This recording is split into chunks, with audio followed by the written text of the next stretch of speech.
Programme बहुत ज्यादा important है उन सभी लोगों के लिए जिनको स्मोकिंग की आदत लग चुकी है या अभी अभी नया शौक लगा है। हम आपको तफसील से बता रहे हैं कि स्मोकिंग से आपको क्या क्या परेशानियां हो सकती है। तो पहले तो हमने जान लिया कि आदत लगती क्यों है, किन किन वजहों से ये आदतें लगती है और फिर आगे किन बीमारियों का रूप लेती है, ये डॉक्टर चौहान ने हमें बता दिया। लेकिन अब चलिए जानते हैं कि क्या आयुर्वेद में धूम्रपान की लत से छुटकारा मिल सकता है। तो डॉक्टर चौहान से पूछते हैं आज की संजीवनी। डॉक्टर साहब,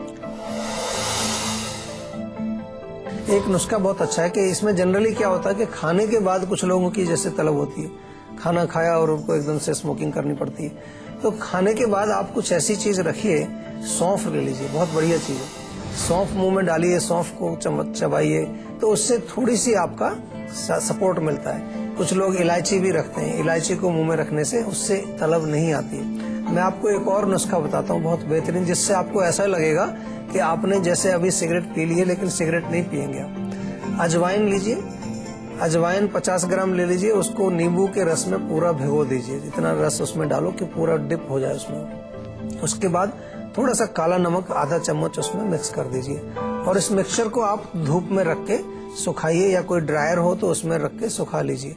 तो ये आपके पास बन जाएगा बहुत बढ़िया नुस्खा।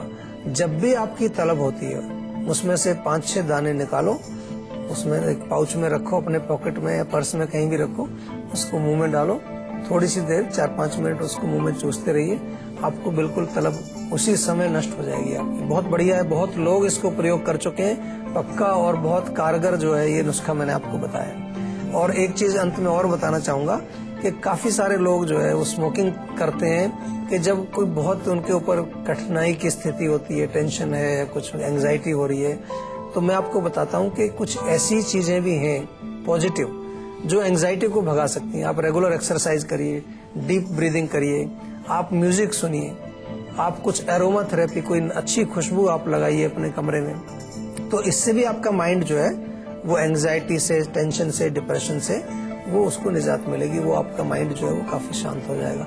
तो आई एम ट्राइंग टू से कि कुछ पॉजिटिव चीजें आपको करनी है किसी सिचुएशन से लड़ने के लिए, ना कि नेगेटिव आप रास्ता अपनाएं, स्मोकिंग वाला रास्ता अपनाएं। और एक चीज और लास्ट में मैं बताऊं कि जो प्रॉब्लम्स हैं जिंदगी में, चाहे आप स्मोकिंग करें चाहे ना करें, प्रॉब्लम्स तो आएंगी ही। जो स्मोकिंग नहीं करते उनको भी आती है, ये आपको समझ लेना चाहिए।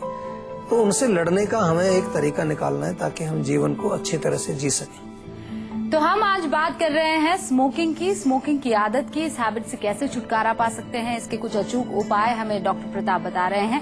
फिलहाल ये भी आपको बता दें कि पैसिव स्मोकिंग से भी हर साल हजारों लोग अपनी जान से हाथ धो रहे हैं। डॉक्टर साहब से पूछते हैं कि इससे बचने के आयुर्वेद में क्या अचूक उपाय है। डॉक्टर साहब देखिए, आप अपने फ्रेंड्स चेंज नहीं कर सकते हैं, फ्रेंड्स की आदत भले ही चेंज हो ना हो, आप अपने दोस्त नहीं बदल सकते। कई बार घर में भी होता है, घर में भी जैसे फादर स्मोक कर रहे हैं, बच्चे वहीं बीवी है, तो वो भी स्मोकर ही हो गए। तो फिर पैसिव स्मोकर्स क्या करें? वो ज्यादा से ज्यादा बोल सकते हैं कि आप बंद कर दीजिए, और अगर ऐसा नहीं होता है तो क्या करें? पैसिव देखिए, नहीं होता है तो कई बार सिचुएशन नहीं बदल सकते, तो हमें अपने आप को प्रोटेक्ट करना होता है। और प्रोटेक्शन के लिए सबसे अच्छी चीज होती है कि अपने शारीरिक इम्यूनिटी पावर को हम बढ़ाएं। और इसमें मुख्य रूप से क्योंकि हमारा रेस्पिरेटरी सिस्टम, हमारा जो श्वसन संस्थान है वो इन्वॉल्व होता है, उसकी इम्यूनिटी बढ़ाने के लिए मेरा निवेदन है कि जिस कहीं जो लोग ऐसे माहौल में हैं कि जहां उसको अवॉइड नहीं कर सकते हैं, वो च्यवनप्राश का सेवन नित्य प्रति करें। च्यवनप्राश 1 चम्मच सुबह, 1 चम्मच शाम को, या दिन में एक बार भी अगर आप खाएंगे तो आपके फेफड़े, आपके जो लंग्स, आपके हार्ट और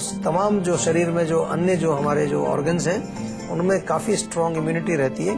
और दूसरी चीज एक बहुत इम्पोर्टेंट है कि रेगुलर डिटॉक्स प्रोग्राम जरूर, कुछ ना कुछ क्लीनिंग जरूर करनी चाहिए, क्योंकि जो चीज जमा हो रही है अंदर उसको साफ भी करना है। और साफ करने के लिए तमाम चीजें हैं। आयुर्वेद में तो हमारा पूरा एक प्रक्रिया है, पंचकर्म प्रक्रिया।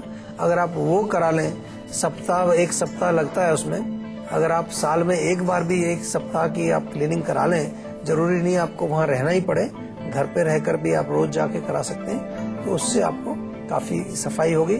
और घर पे ही अगर सफाई करनी है तो पानी पीना चाहिए। पानी जो है कम से कम 2-3 लीटर अगर आप रोज पिएंगे तो उससे काफी क्लीनिंग बॉडी की होती है। जो भी बॉडी में डिपॉजिट होता है वो सब निकल जाता है। बहुत बहुत शुक्रिया हमारे साथ जुड़ने के लिए। तो संजीवनी में आज आपको मिले आयुर्वेद के कुछ अचूक नुस्खे, जिसे आजमा कर आप अपनी सेहत को रख सकते हैं फिट। आपसे फिर होगी मुलाकात। उससे पहले आपको बता दें कि हमारे टीवी स्क्रीन पर फ्लैश हो रहे हैं नंबर्स, जल्दी से उन्हें नोट कीजिए, क्योंकि उन्हीं नंबर पर आपको फोन करके अपना कॉल रजिस्टर करवाना है। नंबर है हमारा 012940881552। आप हमें ईमेल भी कर सकते हैं। हमारा ईमेल आईडी है info@jiva.com।